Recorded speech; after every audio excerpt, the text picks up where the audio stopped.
Glory, glory to all United fans. Welcome back to Knock Off the Perch, a Manchester United podcast. We present here today after Arsenal win, a big win, a big FA Cup round win, a memorable win. Went to the penalties. We did it the hard way, the United way. Didn't create as many chances as we would have liked, but in the end, progressing is what matters, isn't it? How about you, Rich? Absolutely. Yeah. It was a great game. And I think over the last few games, United have developed a tendency of nailing it in the FA Cup. I mean, last four games, and I'm not talking about nailing it from a performance standpoint. I'm talking about the fact that we are giving classics. Last four games, Liverpool, classic. Coventry, we were cruising 3-0. We made it a classic by allowing them to come back in the game. Then obviously the FA Cup win against City, and now this game one against Arsenal. Fantastic. Really loved the game, although it was a bit of a nervy watch, especially in the second half, but loved it. Yeah, United don't make it easy for themselves, do they? We kept ourselves tight in the first half Yeah. till 60, like 50th minute. We grabbed a goal, brilliant goal, by the way. Paid for Saliba's mistake. Garnacho truly capitalized on it. What a great run. Picked out Bruno, and Bruno also with a brilliant curl shot in the right Yeah. top corner. And I mean, it was a brilliant way. It was going good. But, with the United nowadays, whenever we score, we are going to concede at some point of time. But Correct. to concede it in the manner like we did, not very good because we knew we were already on three yellow cards at that point of time, and it was just a matter of time with how the Yeah. officiating was going with the absence of VAR. Did you see it coming, the Dalo red card? I don't know. At least Dalo expected to be a little more pragmatic, especially, when you are on a yellow, don't make tackles you're not 100% sure of. That's pretty much a little bit of a basic that professional players, I think, mostly understand, but maybe it was the heat of the moment, the energy that the team was showing, and he went for that tackle. I don't want to hold it against him, but in a knockout game, when you are on a yellow and you do something like that, it makes it life difficult for the team, and it did. I think immediately after that, when he got a red second yellow, which converted into a red card, Ahmad Mm-hmm. was about to come on. I think Yeah. the thought process was that Ahmad can do a lot of defensive duty and he can uh, probably be better than Garnacho, but we conceded a minute later, which led to a lot of challenges. And I think Amorim had that thought process that now this game could go to extra time. And I don't think Ahmad was 100% to play 60 odd minutes. So he held Mm-hmm. Ahmad back, only got him in the 80th minute. So that was an Right. interesting bit of management that I saw. But yeah, the goal, I think, how it came, the first one, I think Gabriel was smart. He realized that, the team has just faced this challenge of going a man down, and he took a shot on target. It deflected in. I don't think a lot could have been done at this stage because it had just happened, and I think the team was also dealing with it with that. But what did you make of the concentration in the team after? Okay, let's also talk about the penalty. I mean, yeah, the penalty to concede was a stupid one. I think if VAR was there, we wouldn't have had that penalty. Yeah, But to be honest, I would really want to talk about the defensive solidity yesterday. I think the only yeah, goal that we conceded yesterday was also a very big deflection, by the way. correct. Uh, we held them on to their set pieces, really good concentration levels from everybody. We Yeah, kept a very good line yesterday. I think I noticed about three to four offside yesterday. And even though the flow of play was heavily skewed towards Arsenal in the way that they had 70% possession, we had only 30%. They made about 26 shots, wherein we made only seven of these. yeah. And yet we knew that we're going to hold on to them, and somehow the fortune gods were with us yesterday. Absolutely, uh absolutely. Havertz wasn't on his Did you form, hear and people Amorim were talk missing about it the fact that, he felt something like after the from first the minute first minute. itself? Yeah. Yeah, yeah, Like, so I think he also felt the luck and the energy United's way yesterday. definitely.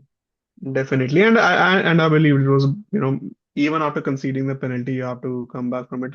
In my head, I was like, "Oh, is this going to be one of those days when Yeah, we have to come back with 10 men? Like how difficult it is going to be." But Binder correct. stood up and brilliant save, and not just the penalty save. He made brilliant saves throughout the game. And Binder eventually, was prime, didn't have a day yesterday. definitely, like Not great with Prime did distribution, but amazing with Yeah, CS. exactly. Yeah, I mean, like, but first half, like, a lot of wayward balls, and in your head, you're thinking, if Onana is available, why aren't we playing our best team? Yeah. But man, he stood up and he stood up big.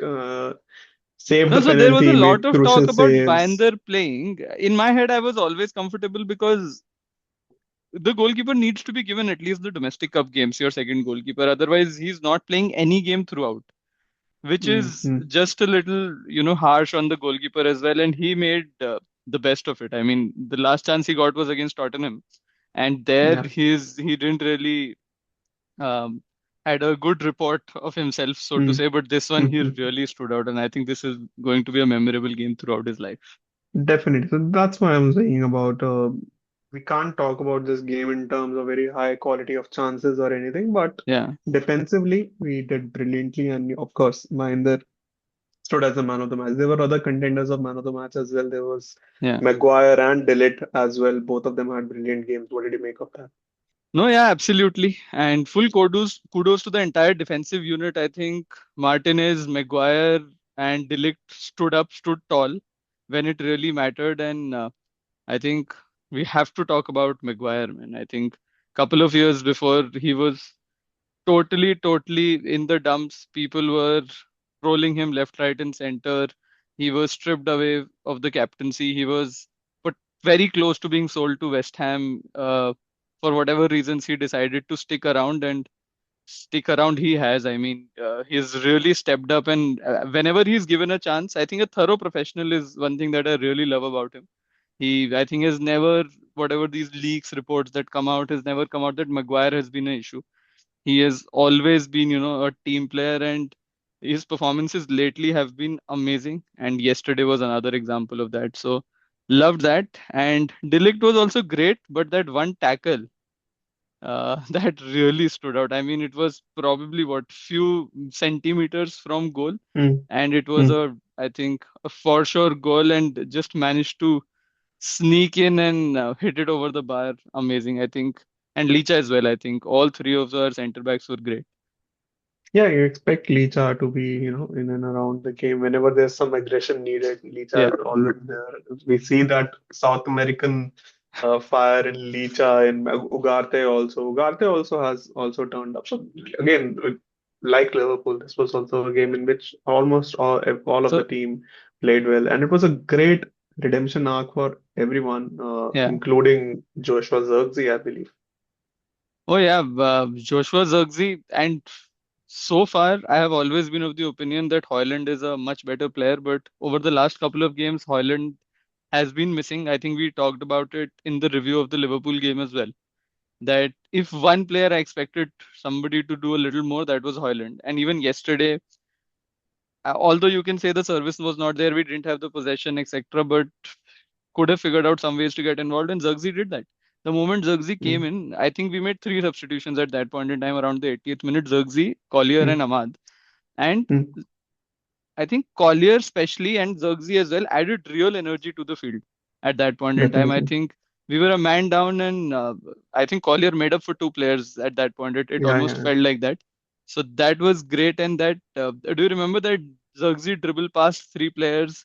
He Oh played yeah, on yeah. Ahmad, He, and then Ahmad drove into the box, and I think Ahmad put the ball in, but it was behind both Zirkzee and Bruno. yeah, And later as well, yeah, when Zirkzee had a shot on target, it was Zirkzee who created the initial shift in play. correct. So So like a true 9.5, he is, yeah, receiving the ball somewhere around the midfield, trying to make something out of it at the end of the goal. He had a good near shot, like you mentioned. So yeah, I yeah. mean, really hope he comes true for United. And taking And the final penalty, scoring it, which yeah, sort of sealed the win, I think should do a lot of good to his confidence. So yeah. hopefully we see in the upcoming games a much more confident Zirkzee. Yeah, I mean, Amorim gave kudos to his training department, the other managers, the assistant managers, Carlos and Manuel, who were taking care of the set pieces. They were the ones responsible for the penalty roster. They were the ones responsible for the defending set pieces. Yeah, Amorim was very gracious enough to tell that this wasn't up to him. It was the assistant managers who took care of all that for this game and Yeah, stood tall. They did again. yeah. They did drill into all the information. I mean, Arsenal were really clueless in their set pieces. We didn't see that kind of danger which we usually see from them. And they were And trying as different the variations as well. They were trying different definitely, variations. definitely, They were like kicking it at the far post, taking it at yeah, the near post. They were trying, crowding the goalkeeper that they usually do. They tried everything, but Lord Binder stood tall. definitely did. But do you think they were playing for set pieces a little bit, like softly getting down? I felt it for sure. I mean, the Even game like turned out that fouls way and that free kicks. we were also giving a lot of fouls, and the officiating for me was a bit subpar yesterday. Yeah. There were a lot of decisions which were not up to mark, not just for us. And the game was also not flowing because of that. Definitely. I mean, all the games I've seen a few Arsenal games. Arsenal are notorious for that. Arsenal do not let games flow. They do play for set pieces a lot. But yeah, that didn't work out for them yesterday. It did. But on the other Uh, hand, the foul on Bruno was not given, which was surprising. I thought it was at least a free kick. I mean, Bruno might have cried for a penalty or whatever, but I thought it yeah, was almost a free kick. I think in that incident, only Gabriel Jesus got injured. that's So correct. That's instant the karma for Arsenal, I think. Yeah, I mean, but yeah, I think Bruno's reputation, because of his reputation to go down easily, might have worked against him in that sense. But again, Yeah, like I said, it if should there be was, every game or every incident should be treated as a fair incident, right? The yeah, I reputation, I don't mean, know how if there reputation was gets in. VAR, if Yeah. there was VAR, I think a lot of decisions, it would have been a very different game, to be very honest. Yeah, I think at least the penalty may not have been given, but there Hmm. also I think we were able to nullify it, but not conceding. So Hmm. all's well that ends well. Brilliant. We got a win.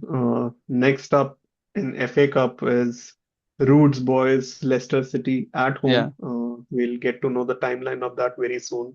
So excited for that game as well. A lot of Yeah, I Premier think League teams are playing against each other. yeah. I think 3 games or 4 games in which Premier League teams are playing against each other. So yeah, going deep into this competition and trying to win this trophy is super important now. Yeah. No, I think relatively easier fixture. We could have got a side which is in one of the lower leagues, but I think this is relatively easy, and we got a game at home, so that should Hmm. always help, especially with the fixture rush that is going to come through towards the end of the season if we go deep into the Europa League as well. So it's always good Hmm. to have a home game, less travel, etc. And Hmm. yeah, hopefully we can get past Roots boys and move into the next round. Brilliant. Up next for United is a home game against Southampton in the Premier League. We'll be reviewing that as well very soon. Please Perfect. give your feedback. Please participate in the chat. Let us know what your thoughts about the game, about the Arsenal game, and we'll see you And soon. yes, thanks for joining in. As always, this is our perch. Let's knock him off. Until next time, stay united.